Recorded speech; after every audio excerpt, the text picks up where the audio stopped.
আমাদের সরকার প্রধান যেই গতিতে চলছে, আমাদের আমলাতন্ত্র সহ আমরা সেই গতিতে চলতে পারছি না। কথাটা সত্য। এসএসসি পরীক্ষায় উত্তীর্ণ যারা বা এসএসসি পাস যারা, তাদের চাকরির একটা ইন্টারভিউ অথবা একটা চাকরির ব্যাপারে আমরা দেখেছি যে 18 জনের মধ্যে 17 জনেই তারা উচ্চশিক্ষায় শিক্ষিত। কেউ বিএসসি ইঞ্জিনিয়ার, কেউ এগ্রিকালচার ইঞ্জিনিয়ার, এবং কেউ আপনার এমবিএ, কেউ অনার্স মাস্টার্স। তো গতকালকে আসলে এই ঘটনা আমাদের চোখ খুলে দিয়েছে যে আমাদের শিক্ষা ব্যবস্থার মধ্যে কতটা আমরা দুর্দশাগ্রস্ত। আরেকটি বিষয় আমাদেরকে চোখ খুলে দিয়েছে যে আমাদের কি বিশাল পরিমাণ বেকারত্বের হার। সরকারের পক্ষ থেকে সমস্ত মানুষের কর্মসংস্থানের সৃষ্টি করার কোনো সুযোগ নেই। সরকারি চাকরির অবস্থা সীমিত, এমনিতেই সরকারের আকার অনেক বড়। আমরা যারা কষ্ট করে ট্যাক্স দিই বা আমাদের জনগণ যে ট্যাক্সটা দেয়, সেইটার টাকার একটা বিরাট অংশ এই সরকারকে লালন পালন করতেই আমাদের চলে যায়।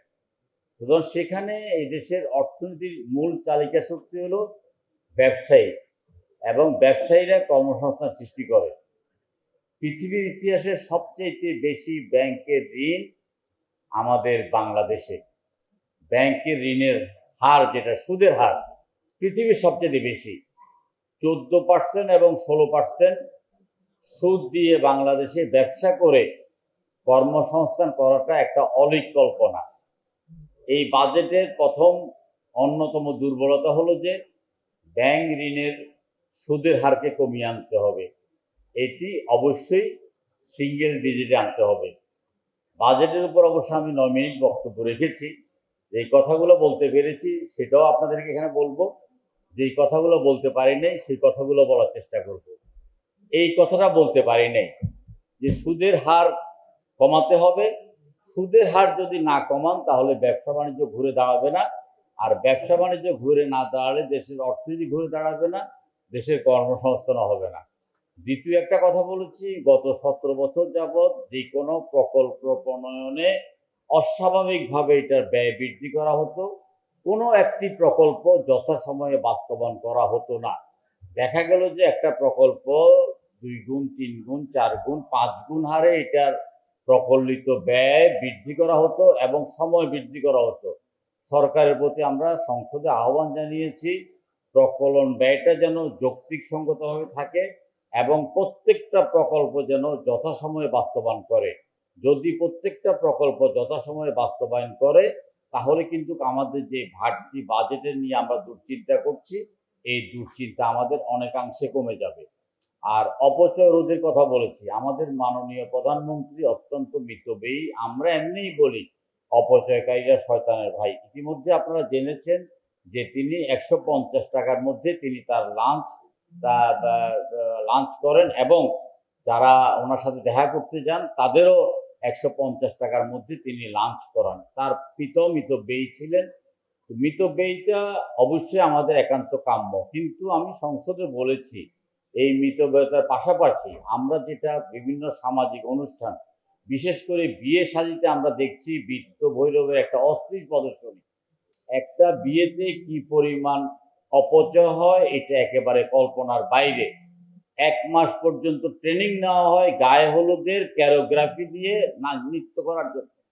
গায়ে হলুদ একটা অনুষ্ঠান, ব্যাপকভাবে সেখানে অর্থ ব্যয় করা হয়। বিয়ের অনুষ্ঠানে নাচ গান বাদ্য, হাজার হাজার মানুষ এসে সেখানে অংশগ্রহণ করে, খায় দায়, তার অর্ধেকের বেশি অপচয় হয়। এই অপচয়টাকে বন্ধ করতে হবে, আমরা এটা সিরিয়াসলি বলতেছি। এর আগে যে একটা অতিথি নিয়ন্ত্রণ আইন ছিল, যে 100 জনের বেশি অতিথি হলেই সেখানে একটা ট্যাক্স ধরতো। আমরা প্রস্তাব করছি 100 জনের অতিথির বাইরে প্রতি অতিথির জন্য 1000 টাকা করে সরকারি আপনার হারে নির্ধারণ করতে হবে। বিশ্বাস করুন বন্ধুরা, যদি বিয়ে শাদীতে বিত্ত ভৈরবের এই ধরনের অশ্লীল প্রদর্শনীটা বন্ধ করা হয়, অপচয়টা বন্ধ করা হয়, তাহলে একদিনে নিত্য প্রয়োজনীয় দ্রব্যের দাম 10% কমে আসবে। বাংলাদেশে ওই যে 100 ফিটের মধ্যে বেশ কিছু রিসোর্ট হয়েছে, বেশ কিছু অনুষ্ঠান দিনের পর দিন চিটাগাংয়ের অবস্থা তো আরো ভয়াবহ।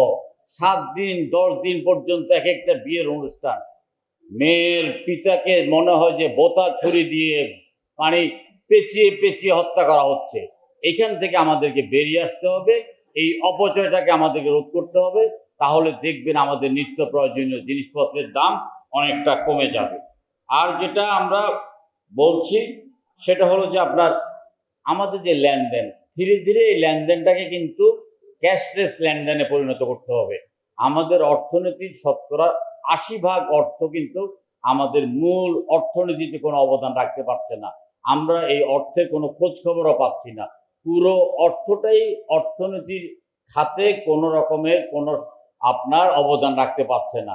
অনেক ব্যবসায়ী আছে, অনেক ব্যক্তিবর্গ আছে যারা আয়কর দিতে পারে, তাদেরকে আয়করের আয়তায় আনা যায় না, অথবা আয়কর বিভাগের নানা রকমের অসঙ্গতি এবং হয়রানির কারণে এই আয়করটা দিতে ব্যাপারে আমাদের মধ্যে নিরুৎসাহিত করা হচ্ছে। আয়করের জালকে আরো বিস্তৃত করে আমরা আয়করটাকে আমরা একটা সহনশীল পর্যায়ে এনে যারা আয় করবেন তারা আয়কর দেবেন, এবং যারা আপনার আয়কর নেবেন তারা সততার সাথে নিষ্ঠার সাথে আয়কর বিভাগকে পরিচালনা করবেন।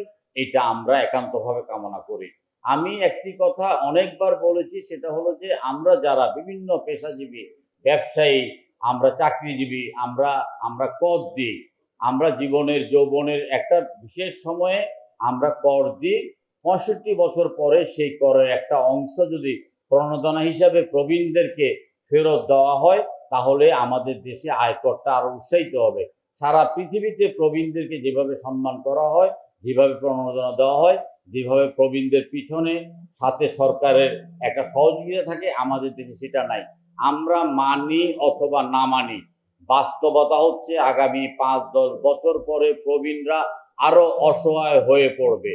এই প্রবীণদের অনেকেই মৃত্যুবরণ করার 7 দিন পরে আমরা এটা জানতে পারি। এটা একটা বাস্তবতা, এটাকে মেনে নিতে হবে আমাদেরকে। আমাদের সমাজের সামাজিকতা, আমাদের সমাজের মূল্যবোধ, আমাদের সমাজের যে আমাদের যে একটা একান্নবর্তী পরিবার ছিল, এগুলো ভেঙে পড়েছে। এখানে প্রবীণদের পিছনে যদি সরকার না দাঁড়ায়, সারা পৃথিবীতে প্রবীণদেরকে সম্মান করে, শুধুমাত্র বাংলাদেশ ছাড়া। প্রবীণদের জন্য ব্যাংকে কোনো আলাদা লাইন নেই, প্রবীণদের জন্য হাসপাতালে কোনো সুযোগ সুবিধা নাই।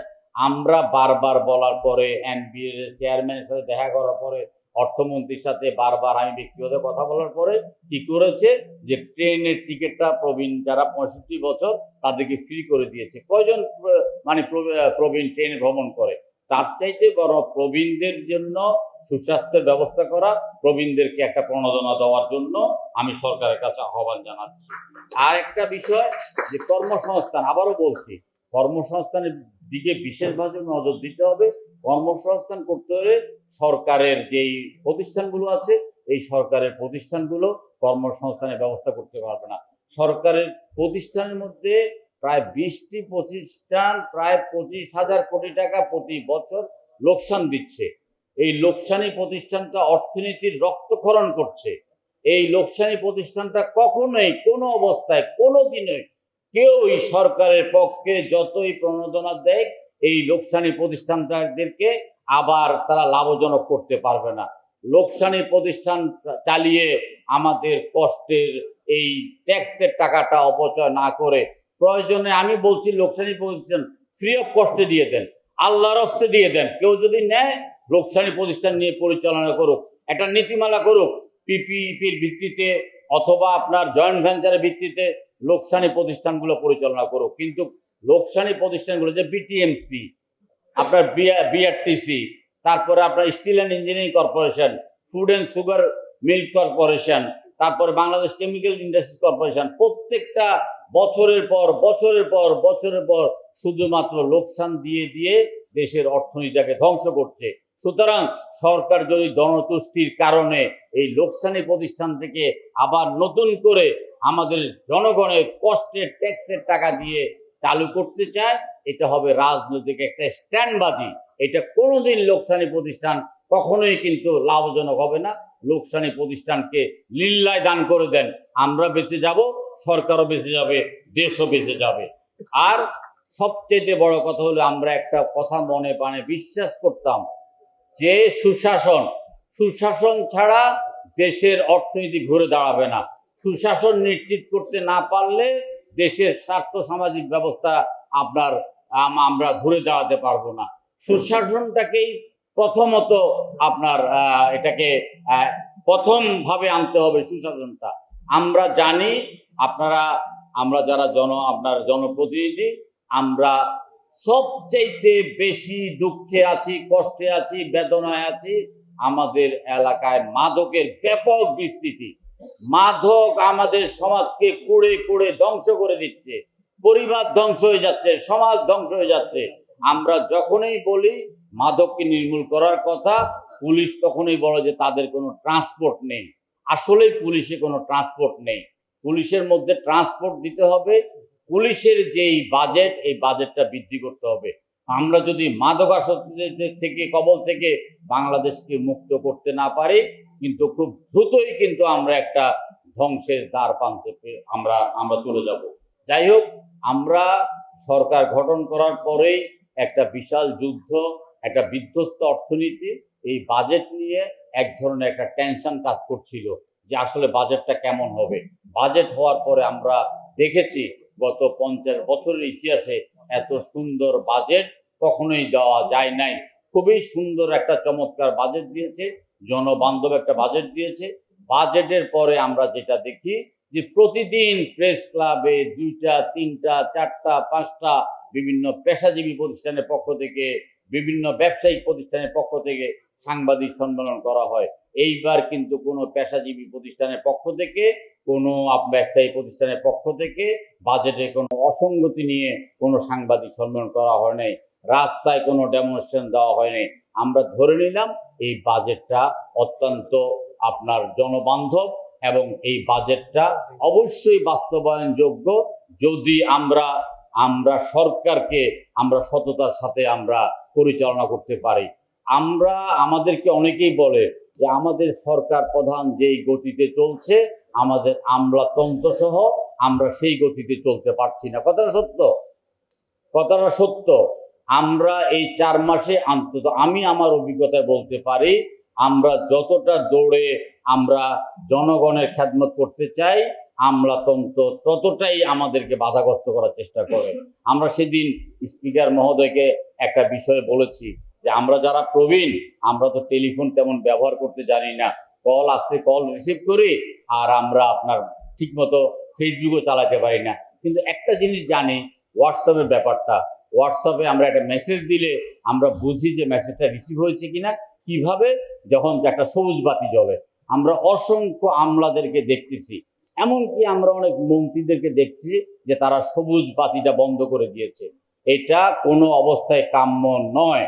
আমরা যখন একটা মেসেজ দেব, আমলাদেরকে সেই মেসেজটা অবশ্যই দেখতে হবে এবং আমাদেরকে সেই মেসেজ সম্বন্ধে জানাতে হবে। অনেক মন্ত্রীরা ইতিমধ্যেই তাদের সেই অপশনটা বন্ধ করে দিয়েছেন। আমরা আশা করব, আমরা দেওয়ালের লিখন 17 বছর দেখেছি। 17 বছরের শাসন এবং শোষণের মধ্যে আমাদের মনে হয় আমাদের একটা সংস্কার হয়ে গেছে। যখনই দেখেছি যে 75 বছর বয়সী সালমান এফ রহমান দাড়ি কামিয়ে পালিয়ে যেতে হয়, তখন আমাদের মনের মধ্যে একটা অটো সংস্কার এসে গেছে। আমরাও মনে করি আমাদের যারা মন্ত্রী আছেন, যারা আমলা আছেন, আমাদের যারা সংসদ সদস্য আছেন, তাদের মধ্যে একটা অটো সংস্কার হয়ে যাওয়া উচিত এবং জনগণের পাশে সবসময় তাদের থাকা উচিত এবং রাষ্ট্রকে একটা কল্যাণকর রাষ্ট্র, রাষ্ট্রকে একটা সমৃদ্ধিশালী রাষ্ট্র, রাষ্ট্রকে একটা দুর্নীতিমুক্ত রাষ্ট্র, রাষ্ট্রকে একটা সুশাসনযুক্ত রাষ্ট্র আমরা পরিচয় করার জন্য আমরা আমাদের সর্বাঙ্গীন চেষ্টা করব। আজকে এই অনুষ্ঠানে আমাকে আমন্ত্রণ জানানোর জন্য এবং বাজেট নিয়ে আলোচনায় অংশগ্রহণ করার সুযোগ দেওয়ার জন্য আমি উদ্যোক্তাদের প্রতি আমার কৃতজ্ঞতা জানাচ্ছি। ইনশাআল্লাহ আগামী দিনে আমরা সবাই কাঁধে কাঁধ মিলিয়ে আমরা যারা অতীতে আন্দোলন সংগ্রাম করে এই ফেসিবাদকে বিতাড়িত করেছি, আমরা দৃঢ় ঐক্যের মাধ্যমে একটি সমৃদ্ধিশালী বাংলাদেশ কায়েম করব। ধন্যবাদ সবাইকে। changeTV.press, এক ফোঁটা হলুদ নেই।